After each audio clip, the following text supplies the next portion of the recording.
Dalai, welcome to Tibet This Week, a weekly news edition on Tibet, His Holiness the Dalai Lama and Central Tibetan Administration. Let us look at today's headlines. Foundation for Preservation of Mahayana Tradition offers long life prayer to His Holiness the Dalai Lama. His Holiness welcomes G7 leaders' call for world without nuclear weapons. His Holiness the Dalai Lama and Central Tibetan Administration congratulates new CM of Karnataka. Sikyong Tsering congratulates the new US Ambassador to India. Kalon Norzin concludes official visit in South India. MP Susan Templeman pledges continued advocacy for Tibet. Tibetans in Switzerland and Australia call for release of 11th Panchen Lama. Tibetan delegates from Massachusetts attend Heritage Month celebration in Boston. India-Tibet Friendship Society reiterates call for Sino-Tibet conflict resolution.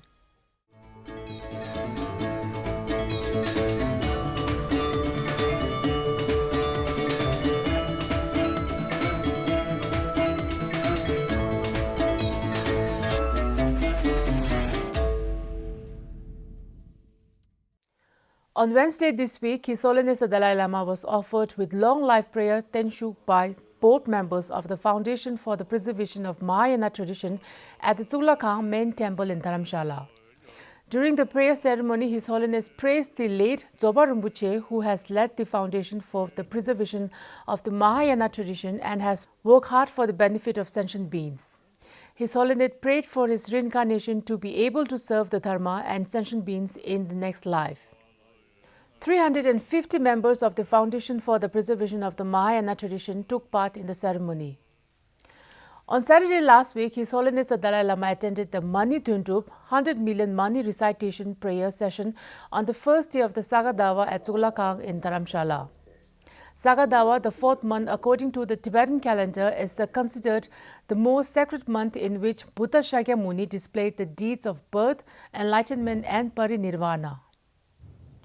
His Holiness the Dalai Lama welcomed the recent statement from the G7 Leaders Summit held in Hiroshima, Japan, calling for a world without nuclear weapons. Calling the step as a positive initiative, His Holiness further said commitments like the one by the G7 countries represent a powerful message and recognition of the urgency of putting an end to the threat that these weapons pose to humanity. His Holiness the Dalai Lama and the Central Tibetan Administration congratulated Siddharamaiah on becoming the Chief Minister of Karnataka. In the letter, His Holiness recalled the generous response from the Chief Minister of Karnataka S. Nijalingappa, who offered lands in his state for early Tibetans in India for rehabilitation and expressed deep gratitude to the government and people of Karnataka for the warm and friendly support they have provided Tibetans during these critical times and wished every success to the Chief Minister in meeting the challenges that may lie ahead in fulfilling the hopes and aspirations of the people of Karnataka. Khenpo Sonam Temple, Speaker of the Tibetan Parliament in Exile, and Sikyong Tsering have written to the newly elected Chief Minister of Karnataka, Sri Siddharamaiah, congratulating him on the election victory. The two leaders expressed their deepest and profound gratitude to the people and the government of Karnataka for the unwavering support to the Tibetans residing in the state. In his felicitation letter written to the Honorable Eric Garsati, Sikyong Tsering of the Central Tibetan Administration offered his heartfelt congratulations to the former on being appointed as the new US Ambassador to India on behalf of the Tibetans inside and outside of Tibet. In the letter, Sikyong expressed deep gratitude to the government and people of the United States for their unwavering support towards the Tibetan people, as well as their commitments to resolving the Sino-Tibet conflict through a negotiated, mutually beneficial resolution. Kalon Norzin of the Department of Information and International Relations of the Central Tibetan Administration was invited as a chief guest to address a seminar on Tibet, CTA and other matters to the gathering of more than 250 students and 50 staff of RV Institute of Legal Studies in Bangalore on Thursday last week. Kalon Norzin also paid a courtesy call on Sri S.G. Manjunath, nephew of late Nijalingappa and Secretary of Nijalingappa National Foundation, along with Sri H. Hanumantappa, ex-MP and Secretary, Nijalingappa Memorial Trust, Chitradurga, and Dr. K.S. Reddy, Secretary, PWT, Government of Karnataka. A visit to the Tibetan Youth Hostel in Bangalore was also made during Kalon's visit to the city, where she also addressed the faculties and students of Bangalore-based Visvesvarapura College of Law at the seminar titled Human Rights and Violations of Human Rights as a chief guest. Kalon spoke about the Central Tibetan administration's policy of middle way approach envisioned by His Holiness the Dalai Lama for resolving the long-standing Tibet-China conflict through mutual benefits. As part of the official engagements in Mysore, Kalon addressed two educational institutions, SPRR Mahayana Law College and Vidyavataka Law College, on human rights and its role in international relations. Around 300 students and faculties were in attendance at the college Sri P.M. Chikaboria Auditorium. On the last leg of her official engagements in South India, Kalon Norzin paid a courtesy call on the present pontiff, His Holiness the Jagat Guru Sri Shivaratri Desh Kendra Mahaswamiji, the 24th Pitadhipati of Jagat Guru Sri Virasimhasana Mahasamanthana Mat, Sutur, and President of JSS Mahavidyapita at Sutur Mutt in Chamundi Hill, Mysuru, Karnataka, India on Sunday last week. In addition, Kalon also met with Srimati Sumalata Ambarish, Member of the Parliament of BJP Karnataka and actress, and discussed future collaborations concerning Tibet Awareness Program. Kalon Norzin was accompanied by Jingmi Tsuldim, Chief Representative Officer of South Zone, Tashi Digi of India-Tibet Coordination Office, and other CRO staff members on this visit. MP Susan Templeman, during House debates on Monday this week, reiterated her continued support and advocacy for the rights of Tibetans while recounting her recent visit to Dharamshala in April alongside delegates of the Australian All-Parliamentary Group for Tibet. As the UN experts say, there are practices taking place that run contrary to the human right to education, the rights to linguistic and cultural freedom, and freedom of religion or belief. There was also deep concern, including expressed by the Dalai Lama, about the environmental damage being done to the fragile third pole. Tibet has the largest alpine ecosystem in the world, with 14 of the highest mountain peaks providing fresh water to more than 10 river systems. What was very clear is that the words of support from the Australian government are very much appreciated by Tibetans living in exile.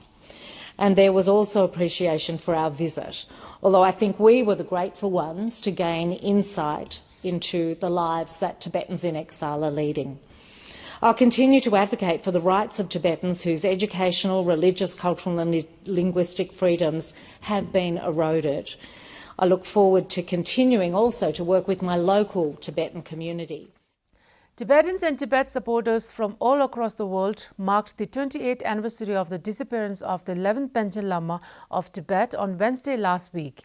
Similarly, Swiss-based Tibetan groups, including Swiss Parliamentary Group for Tibet, collectively renewed its call for the release of 11th Panchen Lama Gyundi Chogyinima, who has been forcibly disappeared by China since 17 May 1995. As part of the campaign for the release of the 11th Panchen Lama Gyundi Chogyinima, Venerable Dzigyab Rinpoche, abbot of Tashilumbo, the seat monastery of Panchen Lama, testified the case of Panchen Lama to the Geneva-based representatives of missions of like-minded states, including meetings with Deputy Permanent Representative Kelly Billingsley of the U.S. mission in Geneva to the international organizations and the United Nations, and Ambassador of Taiwan delegation in Geneva, Honorable Nicole Su. Furthermore, the Tibetan community of Geneva organized a peaceful demonstration in front of the United Nations on 17 May and stood in support and solidarity. Similarly, on 17 May, the Tibetan communities in Australia called upon the Chinese government to reveal the fate and whereabouts of the Panchen Lama and his family. Tibetan community in Canberra held a peaceful protest before the Chinese embassy demanding an immediate release of the young Panchen Lama. Similar demonstrations were also organized by the Tibetan communities in Queensland, Newcastle and Perth. Dawa Sangmo, the Chinese liaison officer of the Tibet Information Office, attended the Victoria Tibetan Community's peaceful protest event that was organized in front of the Chinese consulate in Melbourne.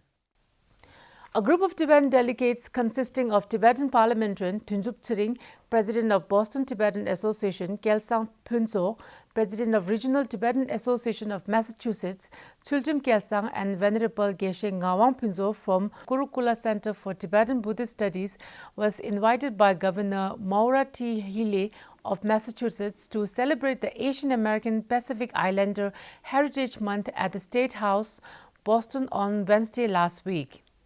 The Tibetan representatives had the opportunity to meet the governor, the mayor, and the senator, and delegates were able to update information on the situations of Tibetan Americans during the meeting with the state leadership. India-Tibet Friendship Society Bihar and Sri Krishna Jubilee Law College, Muzaffarpur, jointly organized a seminar on Tibet sovereignty and Tibetans' right to self-determination last Thursday. Surinder Kumar, Vice President, India-Tibet Friendship Society, introduced ITFS and the role played by national leaders such as J. Prakash Narayan, Dr. Ram Manohar Lohia, Deen Dayal Upadhyaya, Chakravarti Raja Gopalachari, Dr. Rajendra Prasad, S. Nijalingappa, George Fernandez, and other national leaders for the cause of Tibet. He described Tibet as an independent country before the Chinese invasion and occupation in 1959. The professors on the dais spoke about the history and sovereignty of Tibet, and they uniformly expressed the need for creating awareness about Tibet, and especially among the intellectuals in general and Indian youths in particular. That is all the news for this week's edition of Tibet This Week. Thank you for watching Tibet TV.